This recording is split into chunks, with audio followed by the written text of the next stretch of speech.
x in range කතාව ඉවරයි. හරි. ඒ කියන්නේ x කියන්නේ නම් variable එක. හරි. variable එක. හරි. එතකොට in range කියන දේ සම්පූර්ණයෙන්ම අපි කතා කළා loop වෙන වාර ගාන මොනවද print වෙන්නේ සියල්ල කතා කරලා. ඊළඟ for x හරි යමක් ඇතුලේ මේක කියනවද නැත්නම් යමක් ඇතුලේ තියන දේවල් ටිකක් එසෙන්ට වෙනන්න පාවිච්චි ගන්න for x ඉන්නේ. හරි.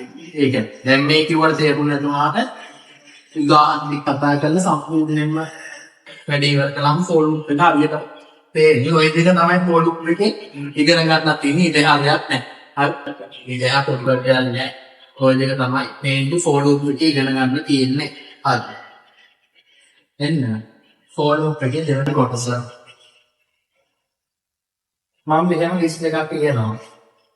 L සමානයි mango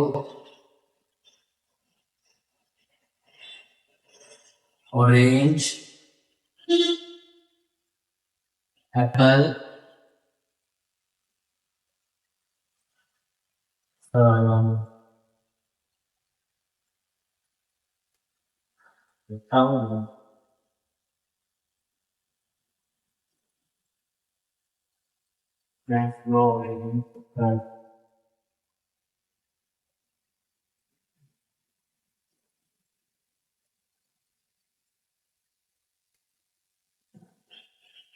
mango range apple one. එතකොට පළවෙනිට මම ගන්නවා මේක 4x in L කියන හරි 4x in L range එකක් නේ range එකක් නම් හැම වෙලෙම අපි use කරන්නේ අංක හරිද එතකොට මේක සාමාන්‍යයෙන් strings use කරන්නේ in කියන එක විතර range එකක් use කරන්නේ නැහැ. 4x in L අපි බලමු මේක print වෙන්න මොනවද කියලා. print x දුන්නොත් මම හැමතිස්සෙම x තනේ values ටික ඇතුලේ x කියන variable එකක් ගත්තහම මුලින්ම x කියන variable එකට mango කියන එක add වෙනවා. හරි. ඊට පස්සේ අපිට output එක වෙනවා. මොකක්ද? mango කියලා. හරි. ඊළඟ s කියන variable එකට දැන් මෙතන print උනාම print වෙන output එක ආපහු මෙතන උඩට ගියාම x කියන variable එකට list එකේ දෙවෙනි value එක add වෙනවා. ඒ කියන්නේ orange කියන එක add වෙනවා. list එකේ දෙවෙනි value එක orange කියන එක add වෙනවා. ඊට පස්සේ ඒක output වෙනවා. ඔය වගේ apple banana කියලා දෙන්නවා.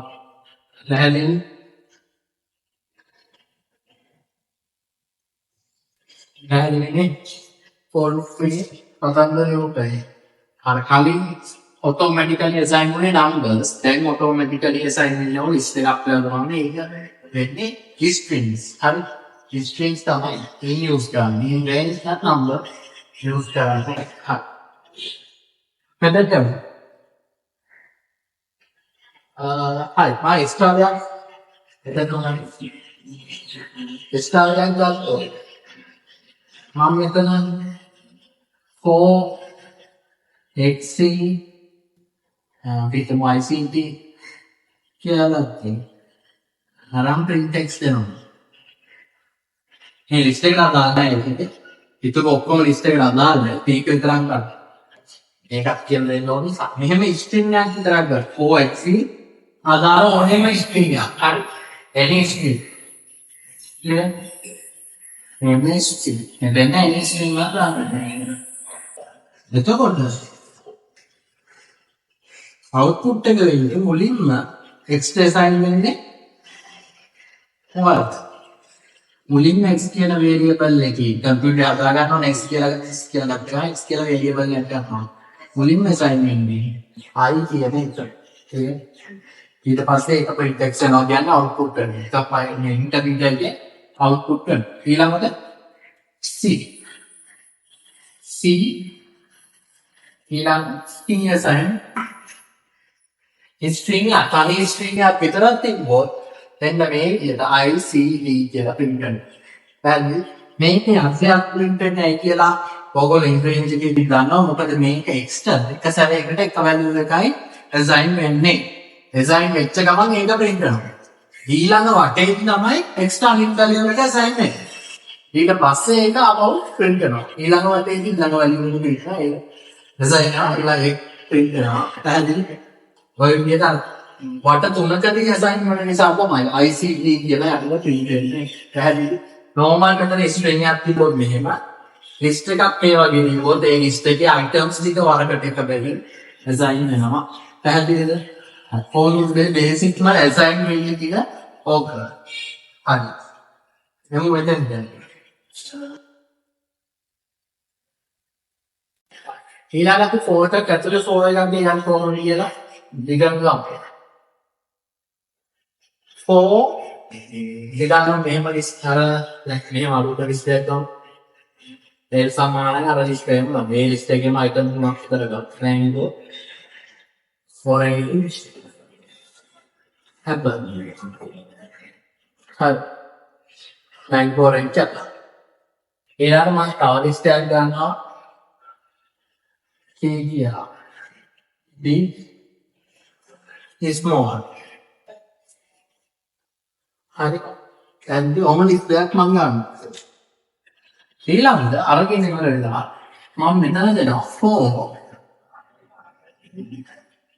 16 K here. ඊළඟ මෙතන දෙනවා 4 ඒක ඇතුලේ A4 එක through වුණොත් නම් මේක දුන්නා නේද? A4 එකේ loop කරකුණාට පස්සේ පළවෙනි එක assign වුණාට පස්සේ තමයි මේකට හරි. තේරෙන්න ඕනේ නැහැ. පැහැදිලි ගන්න output එකත් එක්ක. for y in n. ඊළඟ මොනවද දෙනවා? print x, y කියලා. පැහැදිලි? print x, y කියලා. එතකොට මුලින්ම මට xy කියන variable දෙකක් ගත්තොත් මුලින්ම x assign වෙන්නේ මොකද්ද? k කියන list එක. k කියන list එකේ පළවෙනි item එක තමයි මුලින්ම දාන්නේ link. ඊළඟට ඒක ඇතුළට යනවා.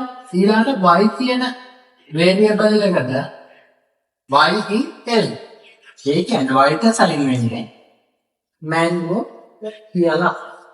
පැහැදිලි? y ට assign වෙන්නේ mango කියන්නේ. print x, y දුන්නාම අපිට output එක එනවා. මොකක්ද?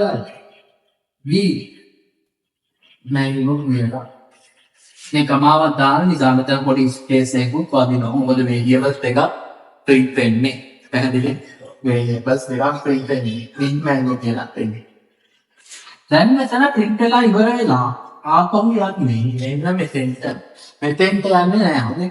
මොකද මේ loop එක අර මේ loop එක ඇතුලේ තියෙන loop එක ඉවර නැහැ තාම. පැහැදිලි? ඒක නිසා මේක print වෙලා ඉවරලා මෙතෙන්ට යන්නේ. ඊළඟට තියෙන value එක y ට assign වෙනවා. මොකක්ද ඊළඟට තියෙන value එක? orange. ඊට පස්සේ feature output b orange. පැහැදිලි? ෆෝල්ඩර් එකක් ඇතුලේ ෆෝල්ඩර් එකක්. ඊළඟට b apple. ඊළඟට මේ ටික print කළා මම මේ දාට දැන් ඉඳ නැති නිසා මෙතනින් කියන්නේ. ඊළඟට දැන් එතන තුනම assign වෙනවා. හරි? තුනම assign දැන් මේ loop එක ඉවරයි. එහෙනම් ආපහු මේ loop එකට හරි. මේක print වෙලා ඉවරයි ආපහු උඩ loop එකට. උඩ loop එකට ගියාට පස්සේ මෙතන small කියලා assign වෙනවා. x in k එක එක හරි. එම small කියලා assign. ඊට පස්සේ ආපහු y loop එකට යනවා. හරි. y variable වෙච්ච loop එකට ආපහු assign වෙනවා mango කියලා. පැහැදිලි? ආපහු දෙකේ නම් මේකට එන්නේ නැහැ. මේ කෝඩ් එක. ආපහු mango කියලා දෙනවා. මම යන්නේ ඉන්න අංකන එකක් කියන්නේ. small mango. small orange. small apple. පැහැදිලි? හරි. මාර්ග ලේස් ගන්නත් බැහැ. හරි. ඊළඟ ෆෝර් එකේම අපි බ්‍රේක් එක කන්ටිනියු එකයි කතා කරලා දාමු. ෆෝර් එකේ දැන් ඉන් රේන්ජ් එකක් ගන්න. ඉන් රේන්ජ් කතන්දරේ හරි. ඉන් කතන්දරේ. ෆෝර් එකේ ඔයගොල්ලෝ දැන් ෆෝර් එකක් සුළුවන්න සෑහෙන ලේසියි. සෑහෙන ලේසි. මා ෆෝර් ඉන් රේන්ජ් එකේ ගානකුත් අන්තිමට කියලා දෙනවා. ෆෝර් එකේ අලු හත්වත් ෆෝර් ඉන්පුට්ස් ගන්න මෙහෙමයි කියලා. හරි. ඒ වගේම දැන් ඉන් කතන්දරේ හරි. ඒ කියන්නේ ලිස්ට් එකක් වගේ ඇතුලේ තියෙන අයිටම්ස් චෙක් කරගන්න කතන්දරේ හරියටම හරි. දැන් ෆෝර් එකෙන් ඕගොල්ලන්ට ඕන ගානක් හසුරවන්න පුළුවන්. පැහැදිලි? එතකොට මතක තියාගන්න. ඊළඟ අපි එතකොට මතක තියාගන්න වයිල් එකෙන් තියෙන ෆ්ලෝ chart ෆෝර් එකේ ෆ්ලෝ chart නැහැ. ෆෝර් එකෙන් වැඩි ලේසියෙන් කරගන්න පුළුවන්. ඔය වයිල් එකේ වගේ හැබැයි වයිල් දාන්න හොඳ තැන් තියෙනවා. කොහොමද දරස් වයිල් එකේ සාමාන්‍ය අපි හරි සමාන එකයි අර හරි සමාන ආයතන එකයි වගේ ඔන්න හොඳ කතන්දර ගොඩක් යනවා. මේ කතන්දර එකක්වත් නැහැ ෆෝර් එකේ. දෙලින්ම අතාරු ගන්න ඕන බලන්න ඕන. හරි. ඒක සමයි ඉගෙනුනාට වයිල් හරි. මේ අතාලම දාන්නේ වයිල් එකෙන් ගන්න කොටස් තියෙනවා. ෆෝර් එකෙන් ගන්න බලන්න ගොඩක් ගාලා ෆෝර් එක ලේස් පැහැදිලි වයිල් එක තමයි. හරි. එහෙනම් මේ කොටස් දෙක ඉවරයි. අපි ඊළඟ කන්ටිනියු එකෙන් බ්‍රේක් එක කතා කරලා ෆෝර් ලූප් එකේම තමයි කතා ගන්න ලේසි. ඒක කතා කරන්නේ. හරි.